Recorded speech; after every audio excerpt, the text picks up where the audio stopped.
10 वर्षको जनयुद्ध जतिको उर्वर समय कहिले पनि थिएन।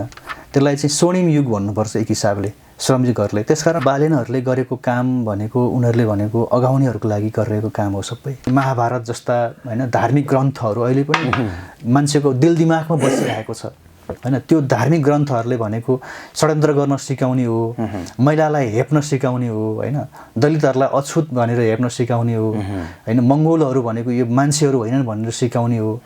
भोटद्वारा इलेक्टेड भएको एउटा कुनै प्रतिनिधिमा चाहिँ त्यो शासकीय मनोवृत्ति हुन्छ नि। उसले अनिल कपुरको नायक भन्ने फिल्ममा जस्तो कुनै एउटा चमत्कारिक मान्छे आइदियोस् र हाम्रो दुःखहरू छुमन्तर होस् भन्ने टाइपको सोच नै हैन। हाम्रो त्यो समाजको जग नै त्यस्तो खालको छ क्या।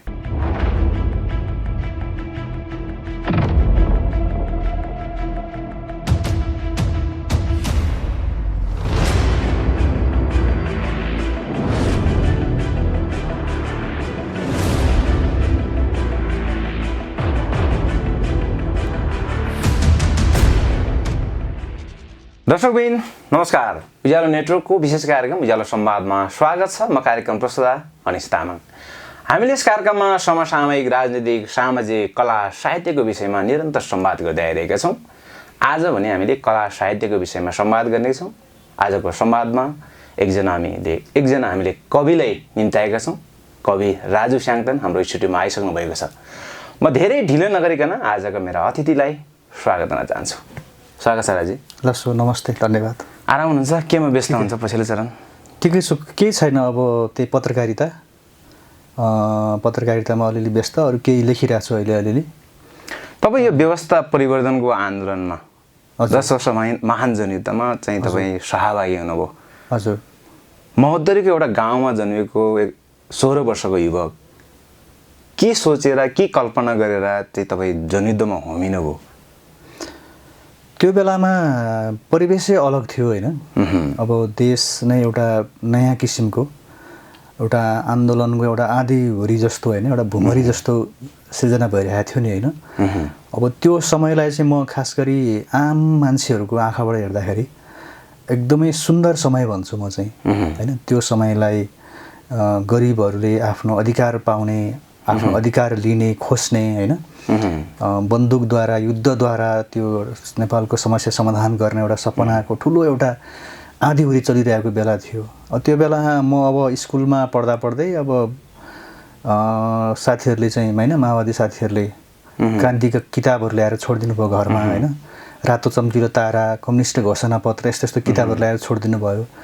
त्यो पढिसके पछाडि स्कुलको किताब पढ्नै मन लागेन हैन। स्कुलको किताब कहाँ अब त्यो पृथ्वीनारायण शाहले हैन एकीकरण कसरी गर्यो रे, भक्ति थापाको बखान, बलभद्र कुँवर को हो रे, यस्तो यस्तो खालको हैन, भानुभक्त के हो, महाकवि देवकोटा के हुन् भन्ने टाइपकोहरू चाहिँ पढ्नै मन लागेन कि त्यहाँबाट हैन। अनि पढ्न मन नलागे पछाडि अब परिवेश त्यस्तै थियो र अब यो सपनामा हैन यसरी हिँड्यो भने चाहिँ आफूले भोगिरहेको जिन्दगी हैन, हामीले जुन गरिबीमा हामी जीवन बिताइरहेका थियौँ। तपाईँ कुन बिन्दुमा पुगेर चाहिँ ठ्याक्कै म होल टाइमरै हुन्छु, बन्दुकै उठाउँछु भन्ने चाहिँ अवस्थामा पुग्नुभयो तपाईँ? त्यो घरमा बस्दाखेरि कस्तो भयो भने एकातिर पढ्न नपाउने हैन। अब फेरि मेरो एकदमै त्यो गरिबीको पनि चरम गरिबी भोगेर आइयो हैन गाउँघरमा हैन। अब बुवा सिकरीमा काम गर्नुहुन्थ्यो, मान्छेको घर बनाउने हैन, मिस्त्री हुन्छ नि हैन, घर बनाउने। अनि घर बसौँ पढ्न पनि पाइँदैन। बुवासँग हिँडिया छ, काम गरेको छ, सधैँ त्यो रन्डा तानेको छ हैन, आरा त्यो जङ्गलमा आरा हुन्छ नि, आरा तान्नु पर्या छ। अनि घर बसेर पढ्न नपाइने, अनि सँगसँगै घर बस्दाखेरि चाहिँ पेटभरि खान पनि नपाइने स्थिति थियो त्यो बेलामा हैन।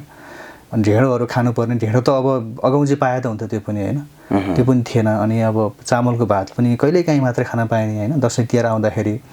अनि बुवाले कहीँबाट ल्याउनु भयो भने, अनि एउटा गरिबीले त्यो पेल्दाखेरि चाहिँ युद्धमा हिँड्यो भने चाहिँ कम्तीमा पनि मैले पढ्न पाइन्छ, कम्तीमा पनि यो नयाँ नयाँ किताबहरू पढ्न पाइन्छ भन्ने जस्तो फिल भयो हैन, त्यो महसुस भयो। अनि अर्को चाहिँ अब पेटभरि पनि खान पाइने हैन। अनि अर्को महत्त्वपूर्ण कुरा चाहिँ मलाई लागेको अहिले सम्झिँदाखेरि, म त सानो थिएँ तर आम मान्छेहरूले मलाई चाहिँ तपाईँ भनेकै मान्छेहरूले हैन, ठुल्ठुलो मान्छेहरूले पनि तपाईँ भनेको छ भनेको त्यो सम्मान पनि मैले त्यहाँ भेटेँ क्या। एउटा त्यो आत्मसम्मान हुन्छ नि मान्छेको हैन, एउटा डिग्निटी हुन्छ नि, त्यो पनि भेटेँ मैले। यो सबै त्यो उनीहरूसँग हिँड्दैखेरि युद्धमा हिँड्ने मान्छेहरूबाट त्यो खालको व्यवहारहरू पाइसके पछाडि होइन अब हिँड्नुपर्छ होइन यो केही न केही यो हामी हिँड्दै यो समाज देश होइन हाम्रो परिस्थिति हाम्रो गरिबी यो अन्त्य हुन्छ भन्दा किन नहिँड्ने भन्ने भयो र अनि त्यस पछाडि अनि हिँड्यो त्यहाँबाट। ठ्याक्कै तपाईँले बाहिरबाट जुन तपाईँले किताब पढ्न पाइन्थ्यो खाना चाहिँ अलि पेटभरि खाना पाउँथ्यो भनेर जुन तपाईँले कल्पना पनि गर्नुभएको थियो तपाईँले बाहिर बसेर हेरेको जनयुद्ध र तपाईँ प्रत्यक्ष त्यहाँ सहभागी भइसकेपछिको जनयुद्ध ठ्याक्कै मेल खान्थ्यो या के फरक थियो? होइन मैले चाहिँ धेरै फरक भेटिनँ। मैले चाहिँ त्यहाँभित्र झन् धेरै मान्छेहरू भेटेँ क्या, झन् धेरै आफन्तहरू भेटेँ त्यहाँभित्र होइन। मलाई लाग्छ युद्धमा हिँड्ने त्यति बेलाका लाखौँ मान्छेहरूले सायद यही फिल गरे होला जस्तो लाग्छ होइन। आफू त्यो बाँचेको जस्तो भनौँ न होइन, नेपालको दलितहरू होइन, तामाङहरू, सीमान्तकृत मान्छेहरू बाँचिरहेको ठाउँ चाहिँ उसको लागि एक किसिमले भन्ने हो भने नरक जस्तो थियो क्या त्यो ठाउँ चाहिँ। आफू जन्मेको ठाउँ त हो होइन, आफू हुर्केको ठाउँ त हो, तर त्यो ठाउँमा उसले कहिले हाँसेर पनि बोल्न नपाउने नसक्ने होइन। अब उसको चाहिँ अब भनौँ न त्यो गाउँमा उसको इज्जत पनि नहुने केही पनि होइन। अनि युद्धमा हिँडिसके पछाडि चाहिँ आफू जस्तै मान्छे धेरै भेट्यो क्या उसले चाहिँ होइन। मैले आफू जस्तै मान्छे कैयौँ धेरै हजारौँ भेटेँ होइन। गाउँमा मेरो साथी थिएन कोही पनि होइन, किनकि अब आफैसँगको दौतरीहरू त हुनै भयो, तर त्योभन्दा अरू साथीहरू थिएन। तर युद्धमा हिँडे पछाडि चाहिँ मैले यति धेरै साथीहरू भेटेँ होइन, आफ्नै जस्तै मन भएको साथीहरू, आफू जस्तै पीडा भोगेर आउने साथीहरू होइन, गरिबहरू, दलितहरू, मधेसीहरू होइन। अनि युद्धमा हिँडे पछाडि चाहिँ झन् धेरै त्यो एउटा मान्छेहरूको माझमा चाहिँ आफूलाई झन् धेरै सहभागी हुने। मलाई बेला बेलामा अहिले जस्तो म अहिले कविता सङ्ग्रह निकाले पछाडि चाहिँ युद्धकालीन एउटा यो उपन्यास लेख्नुपर्छ भनेर कतिपयले सुझाव पनि दिनुभएको छ र त्यो मेरो प्लानमा पनि छ त्यो होइन, म गर्छु भन्ने पनि। अनि म चाहिँ बेला बेलामा त्यो युद्धकालीन दिनहरू सम्झिन्छु अहिले पनि होइन, सम्झेर लेख्न खोज्छु कि। अनि युद्धभन्दा अगाडिको लेख्नलाई सजिलो हुन्छ भनेको त्यो एउटा पीडा भोगेको समय लेख्न सजिलो हुँदो रहेछ कि मान्छेलाई। अनि युद्ध पछाडिको समय लेख्न सजिलो हुन्छ मलाई, तर युद्धको भित्रको मलाई लेख्न गाह्रो भइरहेको छ अहिले। किन गाह्रो भएको छ भने त्यो युद्धमा हिँडेको अवधि चाहिँ मेरो लागि सबैभन्दा राम्रो क्षण थियो क्या त्यो होइन। त्यहाँ मरिन्थ्यो कुनै पनि बेला होइन, कुनै पनि बेला मरिन पनि सकिन्थ्यो। अब कतिसँगै हिँडेको साथी मारियो पनि होइन, कतिजना अब एउटै ओछ्यानमा सुतेको एउटै थालमा खाएको साथी पनि कति शहीद हुनुभयो। तर त्यो समय चाहिँ हामी जस्तो मान्छेहरूको लागि एकदमै सुन्दर समय थियो क्या। के कुरोले तपाईँलाई एकदमै सहज लाग्यो त? जस्तो कतिखेर मरिन्छ त्यो ठेगान थिएन, कहाँ गएर बस्ने त्यो बासको ठेगान थिएन, के खाने त्यो पनि ठेगान थिएन, तै पनि तपाईँलाई एकदमै सहज लाग्यो, राम्रो लाग्यो। अहिले चाहिँ फर्केर हेर्दाखेरि पनि त्यो एकदम आनन्द फिल गर्नुहुन्छ। त्यो के कुरोले तपाईँलाई? त्यो एउटा सपनाको यात्रा रहेछ क्या त्यो चाहिँ होइन। त्यो मैले जति मैले धेरै कष्ट भोगेँ अहिले, यो कष्टको चाहिँ एउटा बिन्दु आउँछ होइन, एउटा कुनै निश्चित बिन्दुमा पुगेपछि यो कष्ट सकिन्छ होइन। अथवा भनौँ युद्धमा यति धेरै जति धेरै हामीले दुःखहरू भोग्यौँ होइन, जति धेरै हामीले रगत बगायौँ, त्यति चाँडै युद्ध अन्त्य हुन्छ होइन। युद्ध अन्त्य भएपछि देशमा गणतन्त्र आउँछ, जनवाद आउँछ र त्यो जनवादमा चाहिँ गरिबहरूले खान पाउँछ होइन। गरिबहरूको आफ्नो उसको इज्जत हुन्छ, उसको गुमेको भूमिहरू पनि फिर्ता हुन्छ होइन। दलित भएको कारणले ढोका बाहिर बस्नु पर्दैन होइन, उसको आफ्नो आत्मसम्मान पनि फिर्ता हुन्छ भन्ने एउटा सपना थियो क्या मनभित्र हरेक मान्छेहरूको होइन। त्यो मलाई लाग्छ हामी धेरै त्यसरी मान्छेहरूको मनभित्र त्यो सपना थियो र त्यो सपनाको अगाडि हामीले तत्काल भोगेको दुःखहरू चाहिँ दुःख नलाग्दो रहेछ कि मान्छेलाई। तपाईँसँग धेरै चाहिँ सपनाहरू थियो, त्यो सपनाको कारणले तपाईँलाई त्यहाँ भएको भौतिक समस्याहरू, भौतिक दुःख त दुःखै भएन। त्यो जस्तै बेला हामी एकदम बढी सुन्ने भनेको चाहिँ क्रान्तिकारीहरूलाई थकाइ भन्ने लाग्दैन होइन भन्ने हामी बारम्बार त्यो शब्दहरू सुन्थ्यौँ क्या। भनेपछि तपाईँलाई विगतको पलहरू भन्दा चाहिँ वर्तमानको जुन एउटा अहिले जिरहेको चाहिँ जिन्दगी अलिक कष्ट लाग्छ होला? अहिलेको 63 पछाडिको त धेरै कष्टको जिन्दगी बितायौँ हामीले होइन। आन्दोलन एकातिर गयो होइन, आफू न घर जान सकियो होइन, न काठमाडौँमा टिक्न सकियो, न गाउँ फर्किन सकियो होइन। एकदमै त्यो एउटा यस्तो अन्योलमा बाँच्यौँ नि हामीले एउटा समय होइन। एउटा नेपालको मलाई लाग्छ समग्र युवाहरूको त्यस्तो समय गुज्रियो एउटा होइन। गाउँ फर्किनु पनि उसँग अवस्था थिएन होइन सहरमा टिक्न पनि उसँग न शिक्षा थियो न अरू सिप थियो न अहिलेको यो पुँजीवादी दुनियाँमा चाहिँ आफूलाई सर्भाइभ गर्न उसले कुनै सिप जानेको थियो होइन यताको समय झन् बढी कष्टकर अनि आफ्नो सपनाहरू गुमेको जस्तो होइन अनि आफूसँगै हिँडेको साथी एउटा पजेरोमा चढ्छ अर्को तल भुइँमा चप्पल खाली खुट्टा हिँडिरहेको छ सडकमा त्यो एउटा विडम्बना र एउटा त्यो चाहिँ उसको समय सुरु भयो क्या त्यो एउटा सपनाहरूको एउटा अवसान हुने समय सुरु भयो क्या 63 देखि यता आउँदाखेरि चाहिँ तपाईँले जनयुद्धलाई फर्केर हेर्दाखेरि तपाईँले के पायो जस्तो लाग्छ के गुमायो जस्तो लाग्छ होइन मैले पाउनु त मैले त्यही अघि भने होइन जस्तो मैले तपाईँले जुन सपना देखेर चाहिँ जनयुद्धमा तपाईँ सहभागी हुनुभएको थियो त्यो सबै चिजहरू पायो आज त्यो त पाइएन होइन अहिले अब हामीले भनौँ न तपाईँले जनयुद्धको समीक्षा गर्नु पर्यो भने समीक्षा गर्नु पर्यो भने मेरो चाहिँ सिधा कुरा के हुन्छ भने हामीले जुन स्तरको सपना देख्यौँ र त्यो सपना देखेर जुन स्तरको रगत बग्यो त्यो स्तरको उपलब्धि भएन यो होइन अहिलेको सङ्घीयता गणतन्त्र होइन धर्मनिरपेक्षता राजतन्त्रको अन्त्य लगायतको केही मुद्दाहरू चाहिँ 19-38 दिन सडकमा आन्दोलन गरेको भए पनि टेबुलद्वारा नै यो हल हुन्थ्यो होला जस्तो लाग्छ मलाई होइन एक हिसाबले तर त्यो जुन स्तरको लगानी भयो नि नेपाली जनताको श्रमजीवीहरूको होइन जुन सपनाको लगानी आफ्नो रगतको लगानी भयो नि होइन त्यो लगानी अनुरूपको चाहिँ यो उपलब्धि हुँदै भएन अहिले विशेष गरी पछिल्लो 16 देखि 30 भित्रको युवाहरूले माओवादी जनयुद्धलाई अझ माओवादी चाहिँ जनयुद्धमा सहभागी भएको चाहिँ योद्धाहरूलाई हेर्ने दृष्टिकोणै अलिकति फरक देखिन्छ जस्तो 17,000 को हतियारा होइन तपाईँलाई पनि चाहिँ हतियाराको चाहिँ एउटा ट्याग भिराइदिन्छन् यो चिजहरूले कतिको मन दुख्छ तपाईँलाई यो त अब मन त दुखिहाल्छ होइन यो अज्ञानता हो एक हिसाबले भन्ने भने होइन त्यो हाम्रो त अझ नेपालीहरूको बानी चाहिँ त्यो पुरानो स्मृतिहरूलाई बिर्सिँदै जाने खालको हाम्रो परम्परा देख्छु कि म चाहिँ होइन इतिहासहरू किनकि नेपालको इतिहासहरू पनि एक पाखे खालको छ नि त एक पक्षीय खालको छ नि त होइन विजेताहरूको इतिहास लेखिन्छ हार्नेहरूको लेखिँदैन कहिले पनि होइन 200-300 वर्षदेखि यता नेपालको भनौँ समग्र नेपालको इतिहासमै विजेताहरूले इतिहास लेख्ने देश हो हाम्रो होइन अन्त पनि त्यही हो प्राय नेपालमा चाहिँ अनि जो जितेको छ उनीहरूको आँखाबाट मात्र समाजलाई हेर्ने होइन परिवेशले हेर्ने खालको हाम्रो बानी छ त्यसकारण अहिले पछिल्लो जुन 30 भन्दा मुनिको पुस्तालाई चाहिँ युद्ध बारेमा केही पनि थाहा छैन तर ऊ जुन परिवेशमा उभिएको छ त्यो परिवेशसम्म आइपुग्नको लागि त अब नेसमा होइन हजारौँ मान्छेले रगत बगाएको छ होइन बलिदान दिएको छ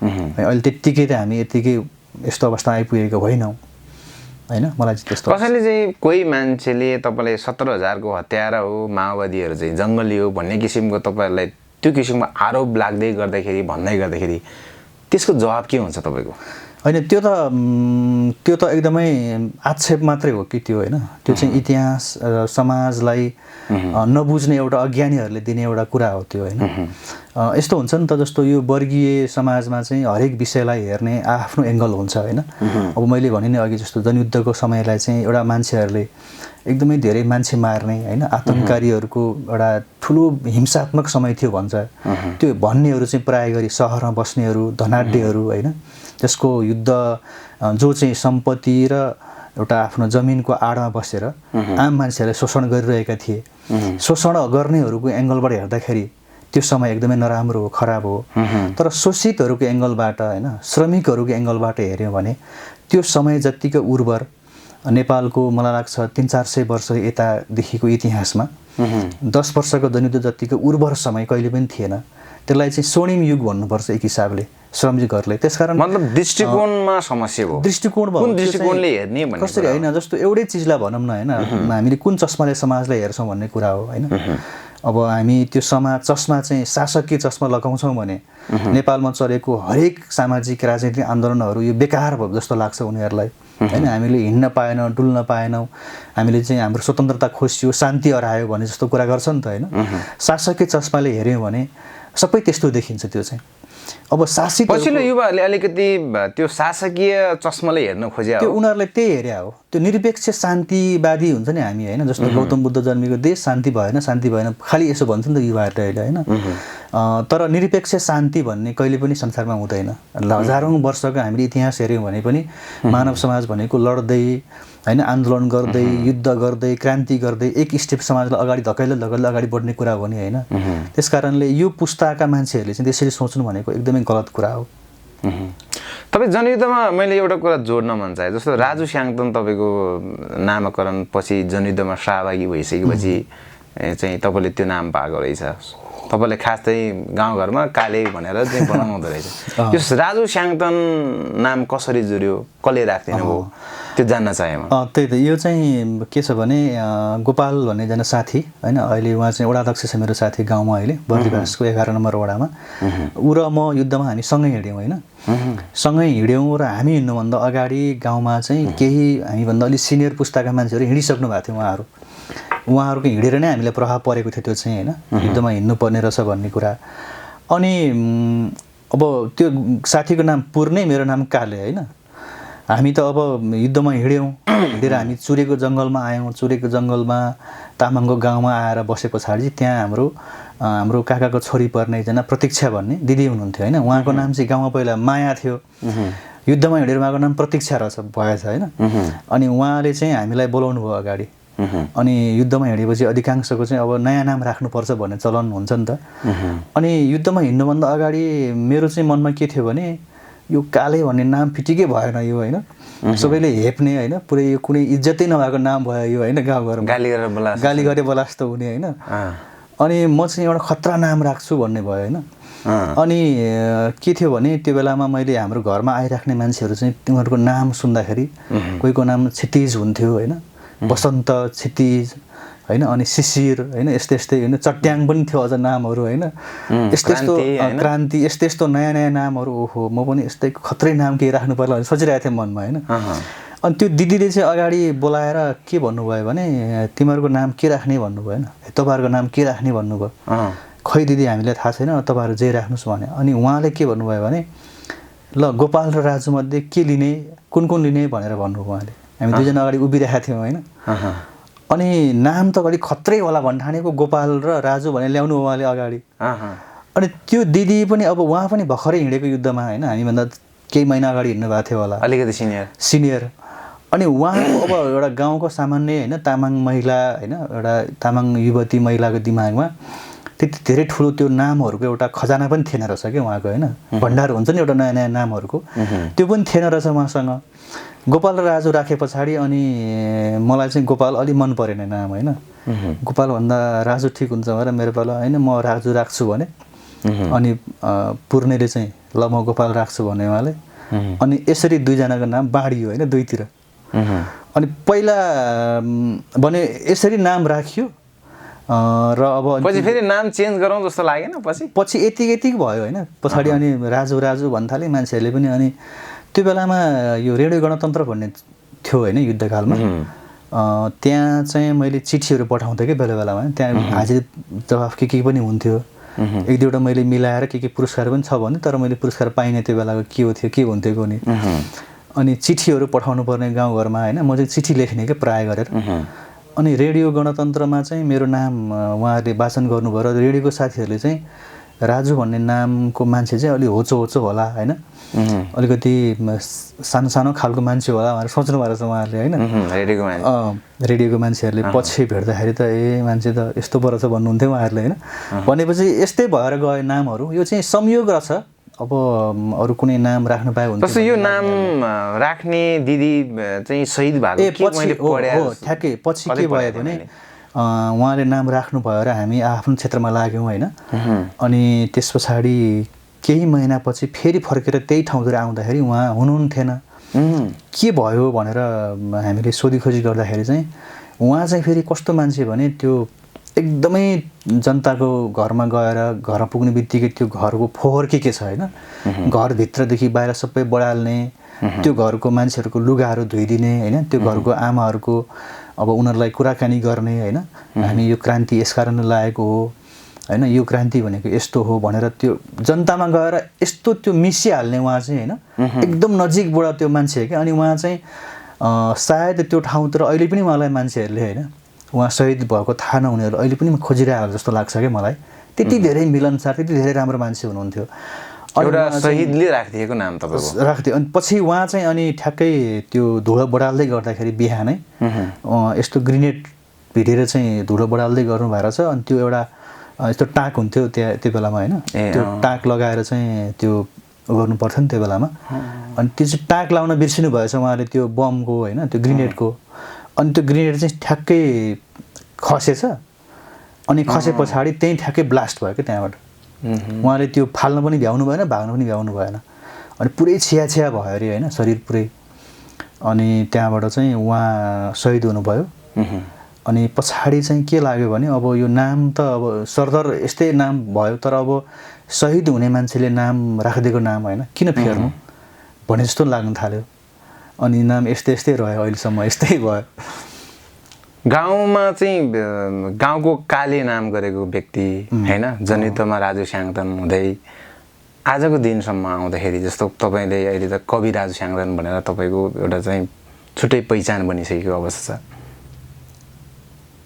यो कवि बन्न सजिलो रहेछ कि एउटा क्रान्तिकारी युद्ध बन्न चाहिँ सजिलो रहेछ? दुवै सायद। यो फेरि मान्छे हामी यात्रामा हिँड्दै गर्दाखेरि होइन के बन्छु भन्ने कुरा पनि निर्धारित नहुँदो रहेछ क्या होइन। हाम्रो जस्तो समाज, हामी जस्तो जुन सामाजिक परिवेशबाट हुर्केर आयौँ होइन, अब अरू अलिकति हुने खानेको छोराछोरी भएदेखि एउटा निश्चित सपना हुन्थ्यो होला, त्यो सपनासँग तान्ने मान्छे हुन्थ्यो होला, ठेल्ने मान्छे हुन्थ्यो होला होइन। हामी चाहिँ अब त्यत्तिकै अन्धाधुन्दा हिँड्दै हिँड्दै यहाँ आइपुग्यो अब खासमा होइन। त्यति बेला पनि अब भनौँ न अब एउटा नयाँ सपना बोकेर हिँडियो होइन, देशै परिवेश त्यस्तो थियो, क्रान्ति हुन्छ यो देशमा केही हुन्छ भनेर हिँड्यो त्यो बेलामा पनि। त्यसपछि यहाँ आइपुग्दाखेरि पनि अब कवि हुन्छु भनेर कहिले सोचे पनि थिएन। समय र परिस्थितिले अब सङ्घर्ष गर्दा गर्दै अब भनौँ न अब आफ्नो कुराहरू पछिदेखि 63देखि यता आउँदाखेरि चाहिँ अब मनमा होइन के त्यो कहिलेकाहीँ झस्का पठा जस्तो हुने क्या। यो कविताहरू गीतहरू सिर्जना गर्ने चाहिँ फेरि तपाईँको जनित कालदेखि नै हुँदो रहेछ होइन? त्यो बेलादेखि नै गर्थेँ म। त्यो गाउँघरमा चिठी एकदम धेरै लेख्न मन पराउने होइन, चिठीहरू मैले मेरो काम चाहिँ लभ लेटर उसार्ने पनि काम थियो एक समय होइन। अनि त्यो गाउँमा एउटा प्रेम जोडी थियो होइन, एउटा ब्राह्मण र क्षेत्रीको बिचमा लभ परेको थियो होइन। मेरो मभन्दा अलिक सिनियर मान्छेहरू उनीहरू। अनि उनीहरूको बिचमा त्यो प्रेम यति धेरै गहिरो थियो कि होइन, अस्वीकार भयो। तर क्षेत्री बाहुन भएको कारणले गर्दाखेरि जात मिलेन उहाँहरूको बिचमा पनि होइन, बाहुन क्षेत्री नै मिलेन उहाँहरूको। अनि मैले उहाँहरूको चिठीहरू ओसार पसार गरिदिने। अनि त्यो चिठी म चाहिँ कहिलेकाहीँ खोलेर हेर्थेँ कि के लेख्छ यो मान्छेले भनेर होइन। अनि यति धेरै त्यो भावनाहरू खिपेर लेखेको हुँदो रहेछ कि होइन। अनि ओहो यस्तो हुँदो रहेछ भन्ने फिल भयो मलाई पनि होइन। त्यो बेलादेखि गीतहरू लेख्ने अलिकति बढी। अनि अब त्यस्तै भयो भनौँ न होइन, त्यस्तो हुँदै आयो। र त्यही हो मैले तपाईँलाई पछिल्लो समय तपाईँको एउटा कविता मैले सुनेको थिएँ, हजुर, छुटेको प्रचण्ड भन्ने। हजुर, तपाईँ जनयुद्धमा सहभागी भएको एउटा योद्धा प्रचण्डसँग एकदम नराम्रोसँग चिडिएपछि हजुर तपाईँले लेख्नु भयो क्या अरे? चिडिएको भन्दा पनि के भयो भने के कुरोमा चाहिँ चित्त दुख्यो प्रचण्डसँग खास तपाईँको? यस्तो छ, प्रचण्ड 63 हामीलाई चाहिएको प्रचण्ड चाहिँ 52देखि 62-63 सम्मको प्रचण्ड चाहिएको थियो होइन। त्यो 63 पछाडि चाहिँ उहाँ अन्तै जानुभयो, अर्को बाटोमा जानुभयो होइन। जुन बाटोबाट हामी उद्देश्यमा पुग्न सकेनौँ। अनि यात्रामा पुग्न नसके पछाडि चाहिँ आफूलाई जसको एउटा पछि भनौँ न होइन, जसले चाहिँ यो देशमा एउटा कुनै नयाँ चिज केही गर्छ होइन। हामी त उहाँलाई त होचिमिन्हसँग तुलना गर्थ्यौँ होइन, लेनिनसँग तुलना गर्थ्यौँ होइन, माओसँग तुलना गर्थ्यौँ नि त हामीले उहाँलाई। तर 63देखि यता आइपुग्दाखेरि उहाँ चाहिँ अन्तै जानुभयो होइन। अहिले त्यो सुन्न सकिन्छ त्यो कविता? सकिन्छ होइन। उहाँ सपना छोडेर अन्त्य जानुभयो। अनि त्यसपछि चाहिँ मलाई के लाग्यो भने यो मान्छे चाहिँ प्रचण्ड होइन, पुष्पकमल दाहाल मात्रै हो भन्ने मलाई फिल भयो। फेरि मैले यो व्यक्तिगत रूपमा उहाँलाई मात्र इङ्गित गरेर लेखेको होइन यो होइन। प्रचण्डसँगै अब त्यहाँ अब बाबुराम भट्टराई पनि होला, मोहन वैद्य किरण पनि होला, बादलदेखि लिएर अधिकांश जसले जनताको सपनामा धोका घडी उहाँले धोका दिनुभयो, त्यो सबैको लागि मैले लेखेँ यो कविता। उनीहरूलाई यस्तो नहुनु पर्ने भनेर होइन। ठिक छ, यो कविता पढौँ मैले? हुन्छ। छुटेको प्रचण्ड। एउटा प्रचण्ड ओत लाग्ने झुपडी बनाउन आराले बुढो रुख काट्दा काट्दै उतै जङ्गलका खोजहरूमा छुट्यो। अर्को प्रचण्ड रगत र आँसुको वर्षा भइरहेको झरीमा रुच्दै रुच्दै सहर पसेपछि त्यही सहरको भिडमा कतै छुट्यो। मेरो प्रिय छापामार सङ्गी गिट्टी फोरेको हातको निशानी र पाठेघर छेउमा बल्झिँदै गरेको बमको घाउ बोकेर खुमलटार वरपर अब कुनै प्रचण्ड नखोज। एउटा प्रचण्ड चेगोभेरा, होचिमिन्ह र लेनिनको जीवनी झोलाभरि बोकेर बिहारी रेलका डिब्बाहरूमा यात्रा गर्दा गर्दै उतै छुट्यो। अर्को प्रचण्ड दस्तावेजका पानामाथि काँचको थालमा मार्सी चामलको भात राखेर खाँदा खाँदै उतै छुट्यो। मेरो प्रिय दलित साथी कम्युनिस्ट घोषणापत्र बोकेर पेरिस डाँडा वरपर अब कुनै प्रचण्ड नखोज। एउटा प्रचण्ड काखीमा भरुवा बन्दुक च्यापेर नारायणी तिरै हिँड्दा हिँड्दै चेपाङ बस्तीहरूमा कतै छुट्यो। अर्को प्रचण्ड 5 तारे होटलको एउटा तारामा बोकिरहेको हँसिया सिउरिएर त्यही होटलमा नाच्दा नाच्दै उतै छुट्यो। मेरो प्रिय चेपाङ दाई एउटा हातमा गिट्ठा भ्याकुर कोसेली बोकेर अर्को हातमा घरको निशानी एक मुट्ठी खरानी बोकेर सहरका चोक र गल्लीहरूमा अब कुनै प्रचण्ड नखोज। एउटा प्रचण्ड मधेसका मुसहर बस्तीहरूमा मधेसी वेश धारण गरी माई बाप भन्दै हात जोड्दै झोला बोकेर घुम्दा घुम्दै उतै छुट्यो। अर्को प्रचण्ड अघाएका मान्छेहरूको भिडमा पुष्प गुच्छाले पुरिएर त्यही भिडमा कतै छुट्यो। मेरो प्रिय मधेसी काका ज्ञापन पत्र च्यापेर नाइट बस चढी रत्नपार्क खुला मञ्च वरपर अब कुनै प्रचण्ड नखोज। एउटा प्रचण्ड झोलामा माओका रेडबुक बोकेर रुकुमका मगर बस्तीहरूमा बास माग्दा माग्दै उतै छुट्यो। अर्को प्रचण्ड आफूले खनेको गोरेटो भुलेर अरूले बनाएको राजमार्गमा विजय जुलुस निकाल्दा निकाल्दै अघाएकाहरूको हुलमा कतै छुट्यो। मेरो प्रिय मगर दाजै रुकुमका जङ्गली पातहरूमा प्रचण्डको नाममा चिठी लेखेर अब कुनै ठेगानामा नपठाऊ। गोधुलीसँगै जीवन डुब्नु अघि राप्तीको घोङ्गी टिपेर प्रचण्डको भाग राखिदिने ए थरुनी आमा अब नपर्ख कुनै प्रचण्ड। राज्यले आधा लुछेको तिम्रो झुपडीमा बास माग्न अब आउँदैन कहिल्यै कुनै प्रचण्ड। अब नखोज कुनै नायक, अब नपर्ख कुनै महानायक। हाम्रो त इतिहास उसै पनि अलिखित छ, हाम्रो त वर्तमान उसै पनि कष्टकर छ। हाम्रो दुःखको महाख्यानमा थपिएको न हो अर्को पान्ना। भोकाहरूको अलिखित इतिहासमा एउटा अध्याय थपियो छुटेको प्रचण्ड। अघाएकाहरूको लिखित इतिहासमा अर्को अध्याय थपियो पुष्पकमल दाहाल। यो कविता प्रकाशन भइसकेपछि हजुर माओवादी साथीहरूको के धारणा आयो? के चाहिँ तपाईँलाई सल्लाह सुझाव या असन्तुष्टि जस्तो के कुराहरू आयो? त्यस्तो त आएन होइन। केही साथीहरूले चाहिँ अब भित्र कतिले चाहिँ हाम्रो मनभित्र गुम्सिरहेको थियो यो कविता पढेपछि अलि आनन्द भयो भन्ने कुराहरू केही साथीहरूले गर्नुभयो होइन। अनि अब विरोध यो गतिलो भएन भन्ने त्यस्तो खासै आएको जस्तो लागेन मलाई, त्यस्तो फिल भएन। तर सबैजनाको मनको भाव चाहिँ मनको भावना चाहिँ अब हामीलाई पनि यस्तै लागिरहेको थियो मनभित्र होइन। तर अब हामीले भन्न सकेनौँ यसरी। यो ओ पेङदोर्जे कविता सङ्ग्रह हजुर म चाहिँ समावेश भएको कविता हो होइन। हजुर यो ओ पेङदोर्जे चाहिँ खास यो नाम कसरी जुरियो? यो कविताभित्र चाहिँ जस्तो 51वटा कविताहरू छ यहाँभित्र होइन। 51वटा कविताभित्रमा चाहिँ करिब 60% जति कविताहरू चाहिँ तामाङको विषय, तामाङ समाजले, तामाङ जातिले कसरी समाजलाई हेर्छ भन्ने एङ्गलबाट छ होइन। भनेको अब यो चाहिँ तामाङ जातिभित्रबाट वर्गको कुरा गरेको छु मैले, त्यो कोसिस छ मेरो। अनि एउटा तामाङले होइन अहिलेको समाज होइन, जस्तो अहिले भन्छ नि अहिले हामीले कुरा गऱ्यौँ नि, अब सङ्घीयता आयो, धर्मनिरपेक्षता भयो होइन, गणतन्त्र पनि आयो। अहिले त हामीले त के छैन जस्तो फिल हुन्छ नि बेला बेलामा हेर्दाखेरि।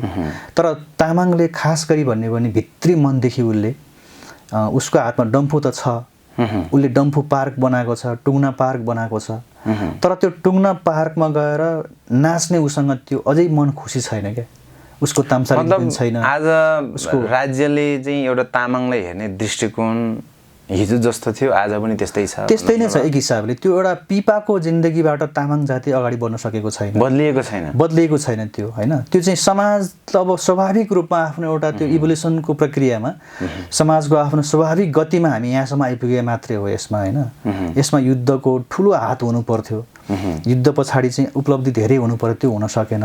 र त्यही कुराहरूलाई जोडेर चाहिँ अब यो पेङ दोर्जे हाम्रो जुन डम्फु आविष्कार गर्ने होइन पहिलो कलाकार छ, अनि उनलाई चाहिँ हामीले एक किसिमले यो पुकारेको जस्तो हो। यो एउटा कविले होइन, एउटा तामाङ जातिले चाहिँ ओ पेङ दोर्जे हामीले डम्फु बजाउन पाएनौँ होइन, हामीले सेलोमा नाच्न पाएनौँ, हाम्रो अधिकार अझै खोसियो होइन, हामी अझै पिपा र सुसारेकै जिन्दगी बाँचिरहेका छौँ भनेर चाहिँ यो कविता मार्फत मैले एउटा कोसिस गरेको हो। जस्तै यो कविता सङ्ग्रहमा सबैभन्दा तपाईँलाई एकदमै राम्रो लाग्ने, सबैको धेरै प्रतिक्रिया आउने कुन कविता छ? यसमा एउटा त त्यो अघि प्रचण्ड भयो, छुटेको प्रचण्ड भयो। अब अरू भनेको रामबहादुर मार्ग भन्ने कविताहरू होइन, अनि अर्को अब आमा तिमी माता भन्ने कविताहरू, अनि गुमनाम तारा भन्ने कविताहरू केही छ जो साथीहरूले मन पराउनु भएको। तीमध्ये एउटा सुनौ। ए हुन्छ। आमा तिमी माता। आमा मलाई तिमी मातेको मनपर्छ, मातेकै सुरमा यो नरभक्षी व्यवस्थाले जन्माएको हिटलरको दर सन्तान जस्तो बाउसँग मुखमुखै लागेको मनपर्छ। तिम्रो सपना रुँदै हिँड्ने त्यो एकान्त डगरमा तिमी मातेर लरबराउँदै हिँडेको मनपर्छ। अरू बेला तिमीसँग त्यत्रो हिम्मत कहाँ, अरू बेला तिमीसँग त्यत्रो साहस कहाँ, तिमी त आमा कम नोकर बढी देखिन्छौ, दाम्लाले बाँधिएकी दासी जस्तो देखिन्छौ। दुःखको ढिकी जाँतोले तिमीलाई पछ्याउन कहिल्यै छाडेन, आधा रातमा उठेर मकै पिस्यौ, मकैसँगै केही घुन पिस्यौ, तर पिसेनौ कहिल्यै उपियाँ, दास्ताको झन्डा बोकेर उफ्रिरह्यो उपियाँ, र छाया बनेर पछ्याइरह्यो तिमीलाई। झिसमिसेमै उठेर ढिकी कुट्यौ, तर ढिकी कुटेनौ तिमीले, ढिकीले तिमीलाई कुटिरह्यो। कङ्गारुको जस्तो कुप्रियो तिम्रो शरीर, कुल्चिदियो मलाई ताते ताते गराउने औँलाहरू। आज त्यही बाङ्गो औँला देखाउँदै आँगनमा निस्किएर दुनियाँलाई गाली गरेको मनपर्छ। आमा तिमी मातेको मनपर्छ। गैरी गाउँको चमेली फुपूलाई कुनै अन्जान परदेशीले पेट बोकाएर गयो, कहिल्यै नफर्किने परदेशीको नाममा गलबन्दी बुनेर बसेकी छिन् फुपू। तिनै बन्न नसकेकी लाहुरिने फुपूलाई चौतारामा घिस्याउँदै ल्याई मैलो सारी माथि माथि उचाल्न लगाई नाच्न लगाएको मनपर्छ। बोक्सीको आरोपमा मलमूत्र खुवाए मङ्गली मायालाई न्यायालयको तराजुमा सधैँ पराजित भो मङ्गली मायाको आँसु। उनै मङ्गलीको हातमा हँसिया थमाई सडक बिचमा उभिन लगाएको मनपर्छ। तिमी मातेपछि जडा बाउलाई ढोकाभित्र थुनेर कुखुरा बेच्न बजार जान्छौ, कोठाभित्र थुनिएको त्यो अत्याचारी बाउको अनुहारमा दौडिने त्रासको रङ मनपर्छ।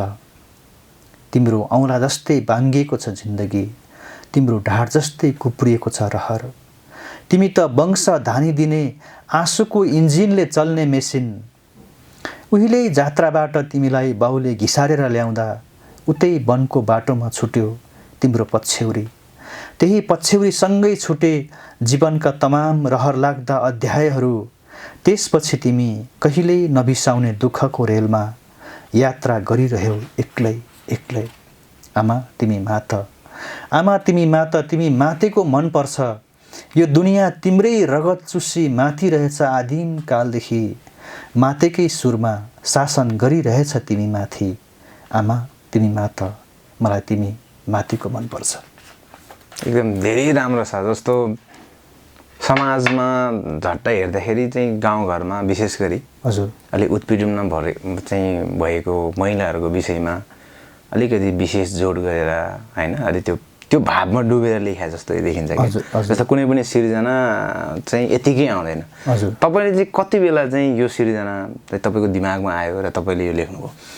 यो कविता चाहिँ म घर जाने बेलामा, अनि आमा सोझी हुनुहुन्छ होइन, तपाईँको आफ्नै अनि हजुर आमा, अनि त्यहाँबाट अब योन्जनसे आमा होइन सोझी हुनुहुन्छ र उहाँले चाहिँ बाउसँग त्यसरी सिधा बोलेको मलाई अहिलेसम्म थाहा थिएन उहाँलाई होइन एकदमै अब अलिक गाउँघरको बुढाबुढीहरू त्यस्तै त हो नि होइन अलिकति बाउहरू अलिकति त्यो परम्परागत होइन पितृसत्ताबाट ग्रसित मानसिकता बोकेको बाउहरू अलिकति थर्काउन खोज्ने होइन हेप्न खोज्ने जस्तो त्यो स्वाभाविक त्यस्तो छ त्यस्तो हुनै भइहाल्यो अनि म जाने बेलामा चाहिँ आमा चाहिँ त्यो आफ्नो नागरिकता लिएर आउनुभयो अगाडि होइन अनि नागरिकतामा चाहिँ मैले क्यामेरा लिएर गएको थिएँ अनि क्यामेरामा चाहिँ यो फोटो खिच भनिराख्नु भएको थियो मलाई होइन अनि यसो हेरेको आमा पुरै रिम भइरहेको छ उहाँको होइन आँखा रिम भइरहेको छ अनि बुवा आएर चाहिँ त्यहीँनिर आएर चाहिँ के गरे यो काम नपाएर भनेर उहाँले गाली गर्नुभयो अनि आमा पनि सँगसँगै बाज्नु हो कि उहाँसँग होइन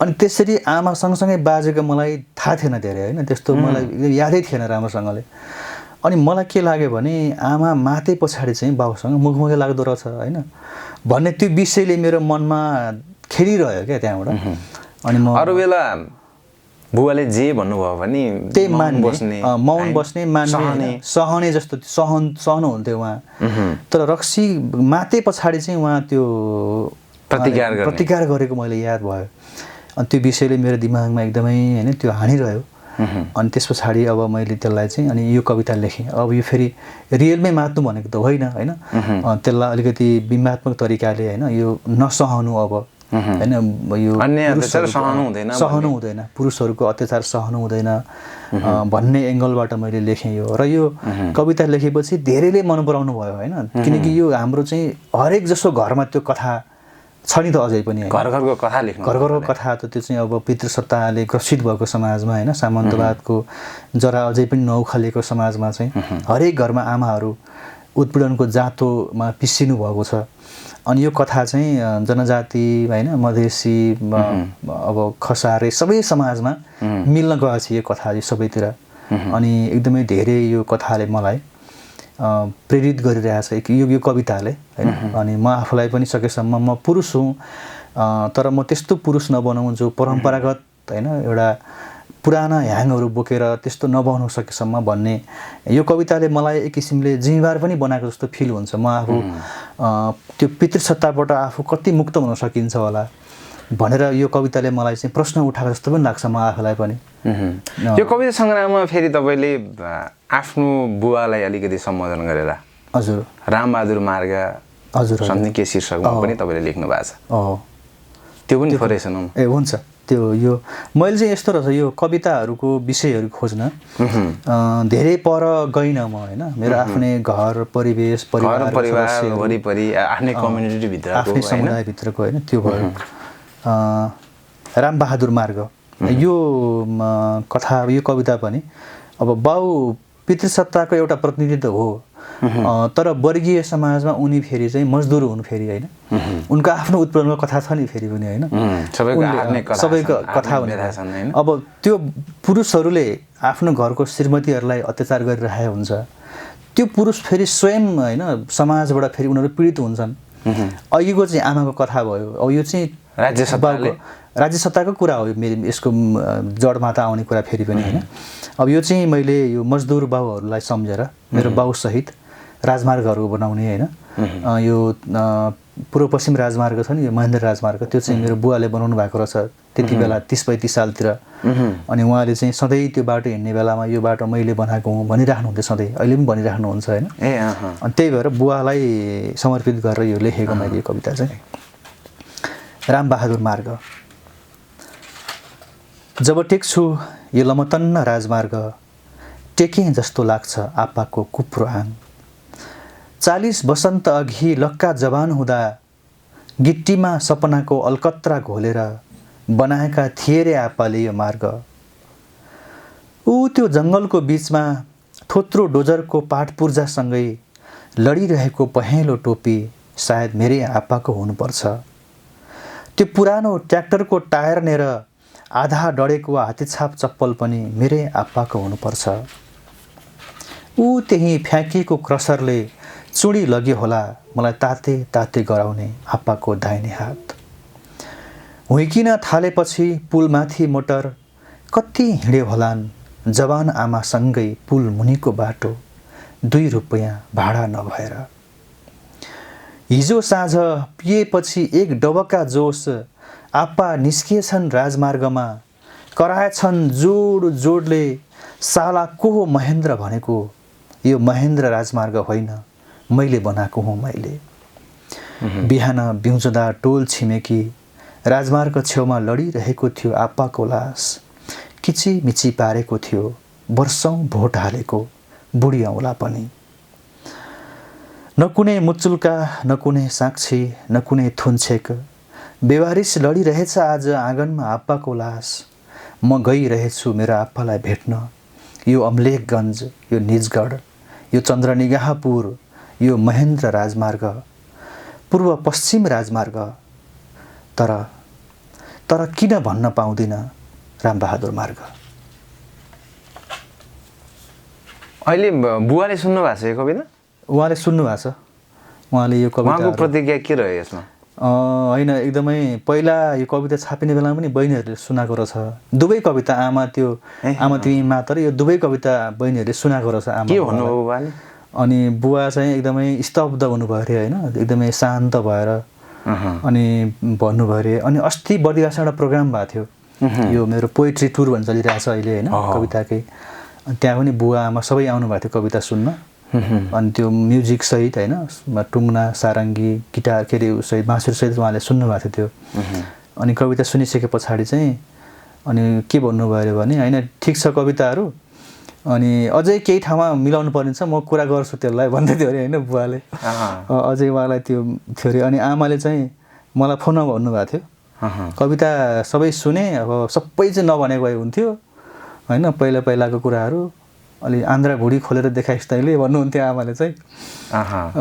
त्यस्तो जोस् उहाँहरूलाई एउटा कविताको धेरै कविताको विधाहरूको उहाँलाई जानकारी छैन, तर आफ्नो कुराहरू यहाँ केही आएको छ भन्ने चाहिँ उहाँहरूलाई त्यो फिल छ होइन। यो कविताको शक्ति कति हो, यसले के यसको मेसेज के हो भन्ने उहाँलाई धेरै जानकारी छैन, तर अब छोराले लेखेछ होइन आफ्नो कुराहरू, किताब आएछ भन्ने उहाँ त्यो चाहिँ एउटा नयाँ छ उहाँहरूलाई त्यो कुरा चाहिँ। तपाईँको अधिकांश कविताहरू मैले पढेको छु, सुनेको छु, यसमा एउटा वर्गीय दृष्टिकोण पाइन्छ होइन। हजुर। जस्तो मैले प्रसङ्गलाई अलिकति मोड्न चाहेँ, अलिकति यो रामबहादुर राजमार्ग कवितासँगै जोडेर।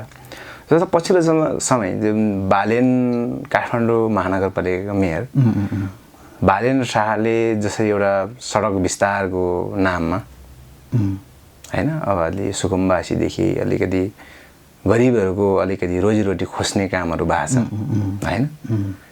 यसमा तपाईँको दृष्टिकोण के छ? बालेन शाहले चाहिँ एउटा तपाईँको अलिकति फरक मत हुन्छ कि भन्ने एङ्गलले मैले सोध्दैछु, किनभने तपाईँको हरेक चाहिँ कविताहरू सुन्दाखेरि अलिकति फरक ढङ्गको पाउँछौँ कि त्यहाँ चाहिँ अलिकति एउटा वर्गको प्रतिनिधित्व गरेर जो उत्पीडनमा छ, जो पीडामा छ, त्यसको चाहिँ प्रतिनिधित्व गरेको पाउँछौँ कि। बालेन शाहले गरेको चाहिँ काम कारबाहीमा तपाईँको के मत छ? होइन, त्यो अब अहिलेको समाजमा होइन, यो वर्गमा विभाजित भएको समाजमा चाहिँ हरेक व्यक्तिले चाहे त्यो मेयर होस्, चाहे प्रधानमन्त्री होस्, चाहे राष्ट्रपति जोसुकै होस् होइन, त्यसले चाहिँ कुन वर्गको लागि उसले सेवा गरिरहेको छ भनेर हेर्नुपर्ने जस्तो लाग्छ मलाई चाहिँ। म चाहिँ त्यसरी हेर्छु होइन। अहिले अब बालेनहरूले गरेको काम भनेको उनीहरूले भनेको अगाउनेहरूको लागि गरिरहेको काम हो सबै होइन। उनीहरूले यो सहरमा अगाएका मान्छेहरूको लागि कहाँ अवरोधहरू छ त त्यो उसले हटाइरहेको छ, अहिले पन्छाइरहेको छ। यो सहरमा अगाउनेहरूको लागि अवरोध भनेको नदी किनारहरू हो, सडकहरू हो होइन, पार्कहरू हो, चोकहरू हो, जहाँ चाहिँ अगाउने मान्छेहरू बेलुका साँझपख इभिनिङ वाक हिँड्न पाउँदैनन् उनीहरू होइन। आफ्ना विभिन्न थरीका कुकुरहरूसँग होइन उहाँहरू हिँड्न पाउनुहुन्न अगाएका मान्छेहरू, सहरका मान्छेहरू। अनि त्यो मान्छेहरूलाई सजिलो हुने गरेर अहिले बालेनले काम गरिरहेको छ होइन। तर बालेनले के बिर्सिरहेको छ भने यो सहर फेरि बनाउनेहरू तिनै सुकुम्बासीहरू हुन्, तिनै मजदुरहरू हुन्। एउटा रिपोर्टले के भन्छ भने नेपालमा इन्फर्मल सेक्टरको काम गर्ने मान्छेहरूले यो रेमिट्यान्सले पठाउने भन्दा पनि कैयौँ गुणा बढी चाहिँ इन्फर्मल सेक्टरमा काम गर्नेहरूले नेपालको जिडिपी धानिरहेको छ भन्ने कुरा छ क्या। इन्फर्मल सेक्टर भनेको नाङ्लो पसलमा काम गर्नेहरू, नाङ्लो पसल थापेर बस्नेहरू होइन, सडकमा चाहिँ वेट प्लेट नापेर त्यो जुन मान्छेको वेट हुन्छ नि त्यो नापेर बस्नेहरू, जति पनि सहरको वरिपरि छन् भरियाहरू भयो, त्यो सबै मान्छेहरूले चाहिँ यो नेपालको जेडिपीमा रेमिट्यान्सले पठाएको भन्दा पनि धेरै उनीहरूले धानिरहेको छ। रिपोर्टहरूले यस्तो भन्छ। भनेपछि जब भोटद्वारा इलेक्टेड भएको एउटा कुनै प्रतिनिधिमा चाहिँ त्यो शासकीय मनोवृत्ति हुन्छ नि उसले होइन, अघि हामीले कुरा गरेँ शासकीय जुन चस्मा लाउन थाले पछाडि चाहिँ ती मान्छेहरूले भनेको अब सडकमा अवरोधहरू देख्ने हो सधैँभरि होइन। तर एउटा कुरा के चाहिँ हामी क्लियर हुनुपर्छ भने बालेन शाहको घरमा काम गर्ने फेरि त्यही सडकमा काम गर्नेहरू छन्। बालेन शाहको घरमा सुत्केरी स्याहार्नेहरू फेरि त्यही सुकुम्बासी बस्तीकाहरू छन् क्या मान्छेहरू होइन।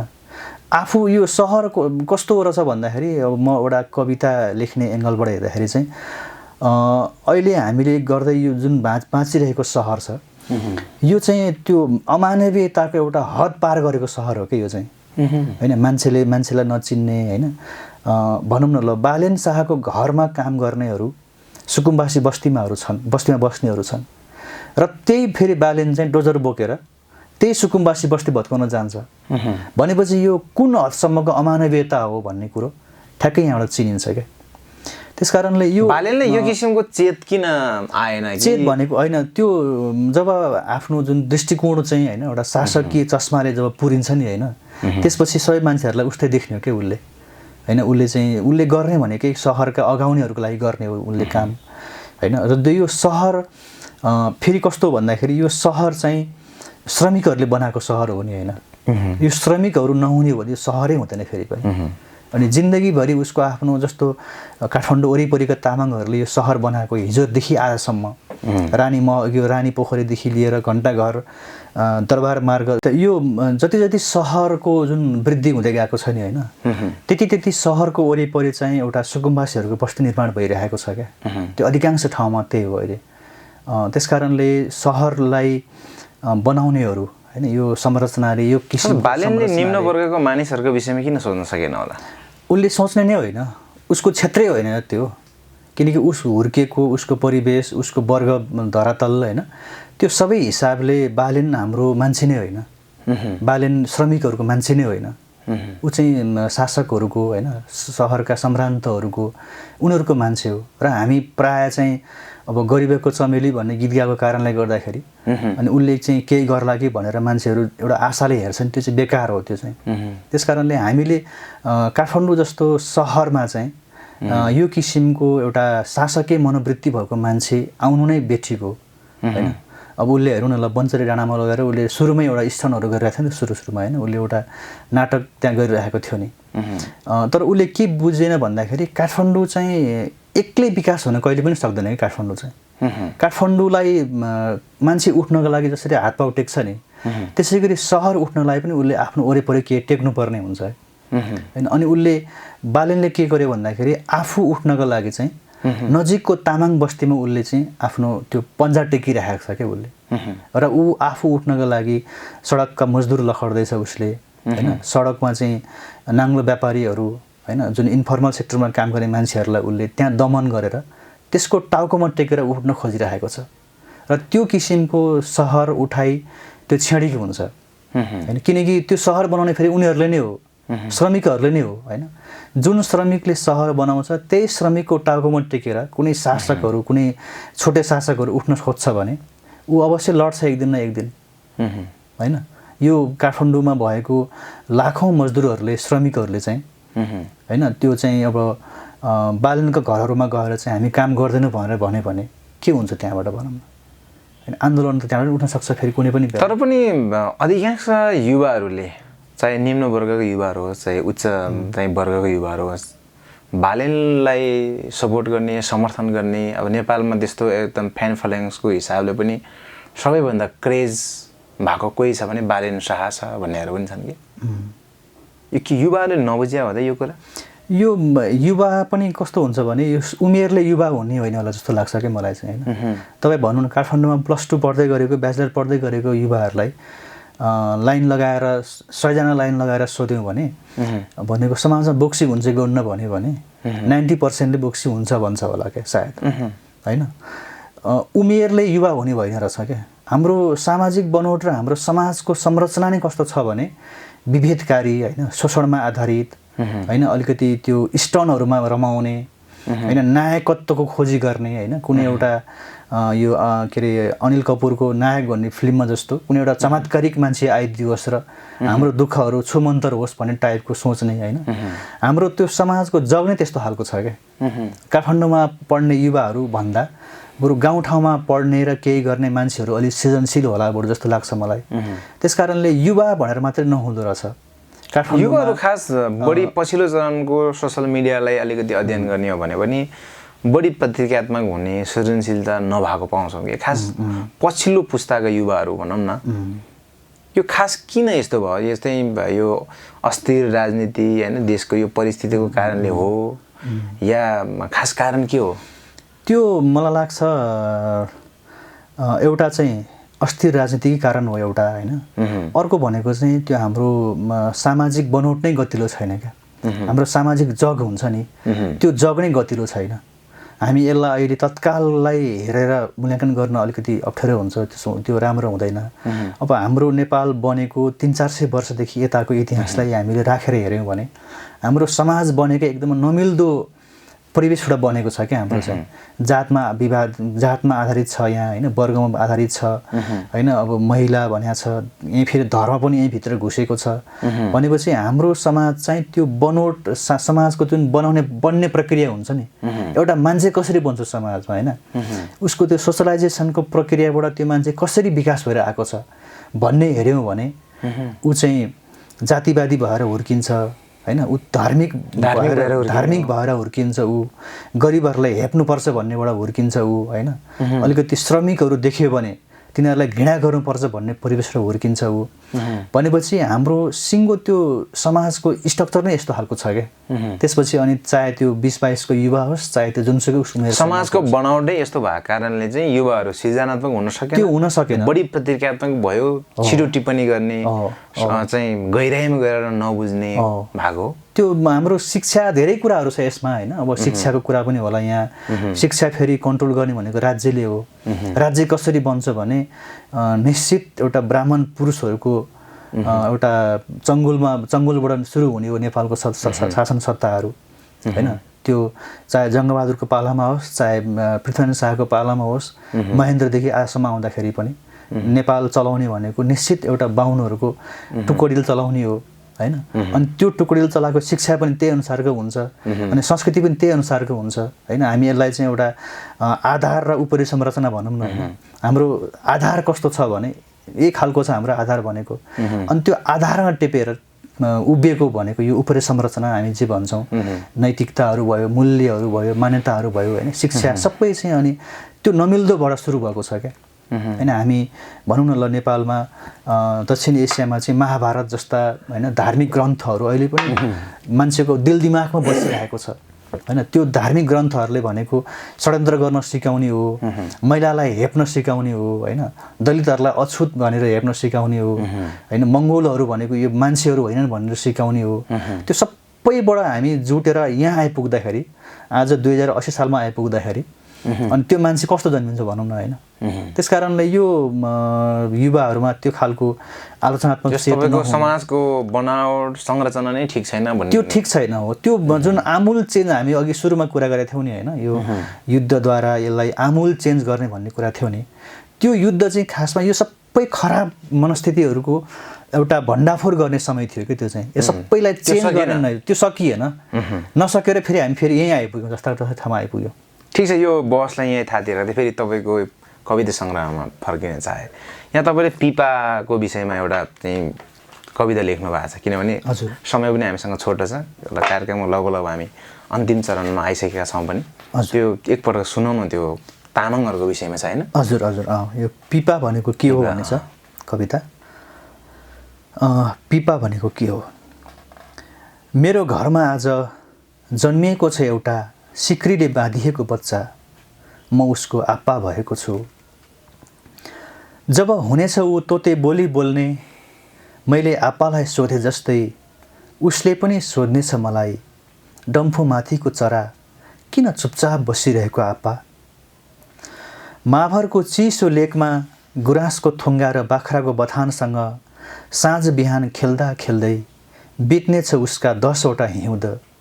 जान पाउने छैन ऊ स्कुल, जान बाध्य हुनेछ बरु याम्बु, मिनी बसको खलासी बस्न, होटलमा भाँडा माझ्न। याम्बुमा देख्नेछ उसले दोबाटोमा ठिङ्ग उभिएर औँला देखाइरहेको सिमेन्टीको मान्छे, अनि देख्नेछ त्यसको ठिक मुनि करङका असङ्ख्य टुक्राहरू। त्यसपछि देख्नेछ उसले दरबारका भित्ताहरूमा रगतले लतपतिएका आफैसँग मिल्दा तस्बिरहरू, अनि सुन्नेछ उसले महलभित्र चिच्याइरहेको मधुरो मधुरो आवाज। लोछार मनाउन झोलामा एक पोका खाप्से अनि एक जोर लुङदार लिएर मिनी बसमा झुन्डिएर घर आउँदा उसले सोध्नेछ मलाई अनुत्तरित अनगिन्ती प्रश्नहरू। त्यो आफ्नो आफ्नो झैँ लाग्ने नेल ठोकिएका करङका टुक्राहरू कसका हुनु आप्पा। त्यो के जाति दरबारका भित्ताहरूबाट किन आइरहन्छ आप्पा तिम्रो जस्तै पसिनाको गन्ध। रातको मध्य प्रहरमा टाउको काटिएका असङ्ख्य मान्छेहरू फुटेको डम्फु बोकेर किन जम्मा हुन्छन् आप्पा जङ्गबहादुरको शालिग छेउ। त्यो भग्न दरबारको दिवारभित्र घाम डुब्दै गएपछि अस्पष्ट अस्पष्ट आवाजमा तामाङ गीत गाइरहने आफ्नो आफ्नो झैँ लाग्ने त्यो आवाज कसको हो आप्पा। समयले एक फन्को मारेपछि यो जम्बुलिङमा म हुने छैन। मेरो चिहानमाथि उभिएर मेरा नाति नातिनाले फेरि सोध्नेछ उसलाई, पिपा भनेको के हो आप्पा। एकदमै राम्रो छ। यो खास गरी तामाङ कम्युनिटीमा तामाङ कम्युनिटीले भोग्दै आएको यथार्थ हजुर हजुर कुराहरू छ। अहिले पनि जस्तो तामाङलाई चाहिँ जस्तो 10 वर्ष जनयुद्ध भयो, 19 दिने आन्दोलन भयो हैन, अझ सानो ठुलो विभिन्न चाहिँ विभिन्न जातिका सङ्घ संस्थाहरूले विभिन्न संघर्ष कार्यक्रमहरू पनि गर्यो। तर पनि राज्यले हेर्ने दृष्टिकोण तामाङलाई मात्र नभएर समग्र जनजातिहरूलाई हेर्ने दृष्टिकोण यो नबदल्नुको कारण मेन कारण के जस्तो लाग्छ। राज्यको कारण हो या तपाईँ हामी अलि निरीह भएर हो या के जस्तो लाग्छ। होइन, एउटा त हामीले आन्दोलन पनि कम गऱ्यौँ होइन। अब 2016 सालतिर धादिङमा दामन बाख्रिनहरूले किसान विद्रोह गरे पछाडि 16 सालदेखि आजसम्म तामाङहरू चुपचाप छ एक हिसाबले भन्ने भए होइन। तामाङहरूले निर्णायक आन्दोलन अहिलेसम्म गर्न सकेको छैन, गरेको छैन। एउटा चाहिँ हामी आफै नलडेर हो एउटा होइन, हामीमाथिको जुन निरीहता जुन राज्यको हेराइ छ त्यो हामीले बदल्न सकेनौँ। त्योभन्दा ठुलो कुरा चाहिँ हामीमाथि एउटा गलत न्यारेसनहरूको चाङ लगाइदिएको छ क्या तामाङ जातिमाथि। त्यो पृथ्वीनारायण शाहको पालादेखि होइन जङ्गबहादुर हुँदै महेन्द्र हुँदै आजसम्म आइपुग्दाखेरि तामाङ जातिले बेहोरेको महत्त्वपूर्ण 3वटा घुम्ती देखिन्छ होइन। एउटा पृथ्वीनारायण शाहको राज्य विस्तार होइन, विस्तारको कुरा, त्यो चरणमा हामीमाथि निकै ठुलो दमन भयो होइन। त्यस पछाडि आएर जङ्गबहादुरको पालामा मुलुकी ऐन नै बनाएर होइन हामीमाथि एउटा अमानवीय एक किसिमले भन्यो भने हामीलाई एउटा बेच्न मिल्ने होइन मास्न मिल्ने जाति बनाइयो, एउटा दासहरूको एउटा ठुलो ग्रुप बनाइयो हामीलाई होइन। त्यही बेला नै अब 1850मा त यता नुवाकोटमा 1000 जना तामाङहरूलाई एकै ठाउँमा मारेर उसले जेनोसाइड नै गर्यो एक हिसाबले होइन। अनि त्यस पछाडि अब 17 सालतिर आइपुग्दाखेरि महेन्द्रले एक भाषा एक नीति भनेर चाहिँ हामीमाथि सबै माथि र खास गरी तामाङ जातिमाथि पनि उसले सांस्कृतिक भाषिक दमन त्यो श्रृङ्खला कायम राख्यो। 3वटा महत्त्वपूर्ण घुम्तीमा चाहिँ तामाङ जातिमाथि राज्यले सधैँभरि अत्याचार गरिरहेको देखिन्छ र हामीमाथि चाहिँ मलाई लाग्छ तामाङ जाति मात्र यस्तो एउटा जाति हो जसको चाहिँ हरेक जिल्लाको हरेक गाउँको हरेक बस्तीहरूमा चाहिँ एक एउटा गलत न्यारेसनहरू थोपर्दिएको छ क्या। तपाईँ रसुवातिर जानुभयो भने त्यहाँका तामाङहरूलाई के भनिदिन्छ भने यिनीहरू चाहिँ चेलीबेटी बेच्ने मान्छेहरू हुन् होइन, त्यो भनेर उसले गलत न्यारेसन थोपर्दिन्छ। सिन्धुपाल्चोक जानुभयो भने के भन्छ भन्दाखेरि सिन्धुपाल्चोकका भोटेहरू चाहिँ गाई काटेर खान्छन् यिनीहरू अनि भूकम्प गएर यिनीहरू चाहिँ मान्छे मरेको हो भनिदिन्छ होइन। हरेक जिल्लामा होइन हरेक ठाउँमा हरेक जिल्लामा चाहिँ तामाङहरूमाथि यस्ता खालका गलत न्यारेसनहरू अनगिन्ती बिछ्याइएको छ हामीमाथि र त्यो न्यारेसनहरूको बोझले हामीलाई थिचेकै छ।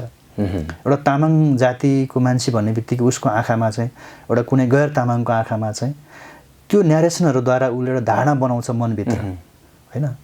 काभ्रेतिर तपाईँ जानुभए पनि यो गुन्डाहरूको ठाउँ हो होइन, यिनीहरूलाई लुट्नुभन्दा अरू केही आउँदैन भनिदिएको छ। मकवानपुरतिर हरेक ठाउँ भनौँ न होइन। तर फेरि तामाङ जाति आफैमा चाहिँ प्रकृति प्रेमी हो यिनीहरू होइन। तामाङ जातिहरूको आफ्नै इतिहास छ, आफ्नै परम्परा छ, उनीहरू आफ्नै खालको जीवनशैली, आफ्नै खालको सांस्कृतिक अभ्यासद्वारा चाहिँ बाँचिरहेको एउटा ठुलो समुदाय हो। यो सहरका हरेक दरबारमा तामाङको रगत पसिना बगेको छ। यो सहर बनाउने तामाङहरू हो हिजोदेखि आजसम्म पनि। तर यो लगानी चिनेन क्या, बालेनहरूले चिनेन, बालेन जस्ता शासकहरूले चिनेन कसैले पनि। र त्यो गलत न्यारेसनहरू न हिजोको राजा महाराजाले चिन्यो न त आजको शासकले चिन्यो, सबैले चिनेन। र त्यो गलत न्यारेसनहरूको बोझ हामीलाई थोपर्दिएको छ। अब त्यो हटाउनका लागि हामीले फेरि अर्को क्रान्ति विद्रोह होइन एउटा आन्दोलन गर्नुपर्ने, तामाङहरूले त्यो पिपाको कुरा हामीले होइन त्यही प्रसङ्गमा पिपालाई हामीलाई हिजो पिपाको रूपमा व्यवहार गरियो र पिपा हामीलाई बनाइयो। आज हामी स्वतन्त्र छौँ तर हाम्रो खुट्टामा चाहिँ नेल ठोकिएको छ, हाम्रो जिब्रोमा अझै पनि उनीहरूले तालचा लगाइरहेको छ। तामाङले बोल्न हुँदैन, तामाङले हिँड्न हुँदैन, तामाङले खान हुँदैन होइन, यिनीहरू चाहिँ शासित जाति हुन् भनेर त्यो न्यारेसन बदल्नु नै हाम्रो अहिलेको मुख्य चुनौती हो जस्तो लाग्छ। ठिक छ, यो आजको संवादलाई, आजको बहसलाई थाती राख्दै म अर्को एउटा एक सेगमेन्ट छ हाम्रो। हजुर, म केही पात्रहरूको नाम लिनेछु, ती पात्रको विषयमा तपाईँले हजुर सकारात्मक वा नकारात्मक तपाईँले ती पात्रको नाम लिँदा तपाईँको दिमागमा के आउँछ हजुर तपाईँले भन्नुपर्ने हुन्छ। अनि यो सकिएपछि हामी कार्यक्रम सघाउनेछौँ। सुरु गरौँ? हुन्छ, स्योर। धरानका मेयर हर्क सम्पाङ भन्दाखेरि तपाईँको दिमागमा के आउँछ? छोटोमा उत्तर दिनु पऱ्यो होइन कि अलिकति भन्न पाइन्छ? अलिकति भन्न नै पाइन्छ, लामो नभनौँ। होइन, मान्छे श्रमिक मान्छे हो होइन, एउटा श्रमशील मान्छे हो। तर अलि ओभर त्यो अति हुन्छ नि कहिलेकाहीँ होइन, अति हुँदाखेरि पनि बिग्रिन्छ कहिलेकाहीँ होइन। उहाँको सबै राम्रो देखिन्छ तर ओभर कन्फिडेन्स हो उहाँको, ओभर कन्फिडेन्ट र ओभर त्यो हुने क्या, त्यो चाहिँ लगावको पनि एउटा हद हुन्छ नि होइन। जस मलाई लाग्छ एकदम राम्रो सर्व मै हुँ जस्तो टाइपको त्यो बिस्तारै अब क्रमशः अलिकति शासित समुदायबाट आएर त्यहाँ पुग्नुभयो। पछि अब क्रमशः त्यो पोस्टहरूले चाहिँ शासकतिर लाने पो हो कि भन्ने डर लाग्छ बेला बेलामा होइन। त्यो विभिन्न उहाँको अनेक चिजहरू आउँछ, कहिलेकाहीँ फन्टा जस्तो टाइपको आउँछ, कहिलेकाहीँ के बोली पठाउनुहुन्छ होइन, चिप्लिन्छ कहिलेकाहीँ। तर मलाई लाग्छ अहिलेसम्म राम्रै लाग्छ, उहाँ ठिक लाग्छ। काठमाडौँ महानगरपालिकाको मेयर बालेन शाह, उनी त छोटै सामन्त हो, छोटै एउटा शासक हो। तपाईँ उहाँको नाम सुन्दाखेरि तपाईँको दिमागमा छोटै शासक एउटा अगाउनेहरूको लागि केही गर्न खोज्ने एउटा युवा हो। उनले सक्ने भनेको त्यही महानगरको सडक किनार, नदी किनार वरिपरि अगाउनेहरूको लागि विदेशी कुकुरहरू डोल्याउने उहाँले ठाउँ बनाउनुहुन्छ, त्योभन्दा अरू केही गर्नुहुन्न। चितवन महानगरपालिकाको मेयर रेणु दाहाल, रेणु दाहाल आफैमा सक्षम मान्छे हो, तर उहाँलाई चाहिँ अब प्रचण्डको त्यो बढी छायाले उहाँलाई त्यो सेपले, जुन त्यो ठुलो सेपमा चाहिँ सानो ओझेल परे जस्तो हुन्छ कि भन्ने लाग्छ मलाई। उहाँ आफै पनि राम्रो गर्न सक्ने मान्छे हो होइन। उहाँले पनि कता कहिलेकाहीँ चाहिँ प्रचण्डको जुन पुष्पकमल दाहालको छत्रछायाबाट अगाडि बढ्न खोजेको हो कि भन्ने भान हुन्छ। तर त्यसलाई चाहिँ अलिकति माइनस के अरे साइडमा राखेर आफै अगाडि बढ्न खोज्दाखेरि पनि उहाँ सक्ने मान्छे हो जस्तो लाग्छ। ज्ञानेन्द्र साई के भन्ने अब त्यो फन्डा हो एक किसिमले। अहिलेको जुन पोलिटिकल हाम्रो जुन अगतिलो अवस्था छ नि, अहिलेको अगतिलो अवस्थामा चाहिँ एउटा धमिलो पानीमा माछा मार्ने भने जस्तो परिवेश धमिलो भएको बेलामा अलिकति हिरोगिरी गर्न आएको मान्छे हो। धेरै भर छैन, उनी अलिक पुरानै युवा होइन, तिनी चाहिँ पुराना मान्छे हुन्। उनी उमेरले युवा, उमेरले युवा बुद्धि र दृष्टिकोणले पुरै बुढोपाको मान्छे हो, त्यस कारणले उनीबाट धेरै आशा छैन। त्यो आशा हुने कुरा पनि भएन त्यस्तो मान्छेबाट। रवि लामेछाने खास गरी श्रमिकहरूबाट उठाएको मान्छे हो होइन। श्रमिकहरू जुन यो खाडी मुलुकहरूमा होइन, उनले श्रमिकहरूको आवाज बोल्ने कोसिस गरे। उनले त्यो आवाजमा टेकेर उनले अहिलेसम्म राजनीति गरे। मलाई लाग्छ अब उहाँको अलिकति लामो होला, राजनीतिक यात्रा अलि लामो हुने देखिन्छ। तर उहाँको चाहिँ अगाउनेहरूलाई टेकेर होइन, के अरे यो भोक मान्छेहरूलाई टेकेर अगाउनेहरूको लागि परिवेश बनाउन खोजे हो कि जस्तो फिल हुन्छ। त्यसकारण उहाँले चाहिँ त्यो अगाउनेहरूको एङ्गलबाट भन्दा जो उहाँले पत्रकारिता गर्दाखेरि होइन, एङ्करिङ गर्दाखेरि श्रमिकहरू आवाज उठाउनु भयो, त्यसमै फेरि फर्केर रहिरहनु भयो भने मान्छे काम लाग्छ जस्तो लाग्छ। तर त्यसलाई जग बनाएर टेकेर अगाडि बढ्ने मात्रै बनाउनु हुन्न जस्तो लाग्छ मलाई चाहिँ। दुर्गा प्रसाई पनि त्यही हो। अब परिवेश धमिलो छ होइन, हाम्रो समाजको अवस्था एकदमै हामी उल्टो दिशातिर बढिरहेका छौँ होइन। हाम्रो समाज चाहिँ उल्टो दिशामा हिँड्दै गरेको समाजलाई चाहिँ झन दौडाउनको लागि काम गर्ने मान्छे हुन् यिनीहरू भनेको। हस्, समय र संवादको लागि धेरै धेरै धन्यवाद। हुन्छ, हस्, तपाईँलाई धेरै धन्यवाद, खुसी लाग्यो। दर्शकबिन, हामीसँग हुनुहुन्थ्यो कवि राजु स्याङथन। आजको संवाद कस्तो लाग्यो, जस्तो लाग्यो त्यस्तै प्रतिक्रिया दिनु होला। अर्को अङ्कमा नयाँ अतिथिका साथ उपस्थित हुने बाजासहित बिदा जान्छु। नमस्ते।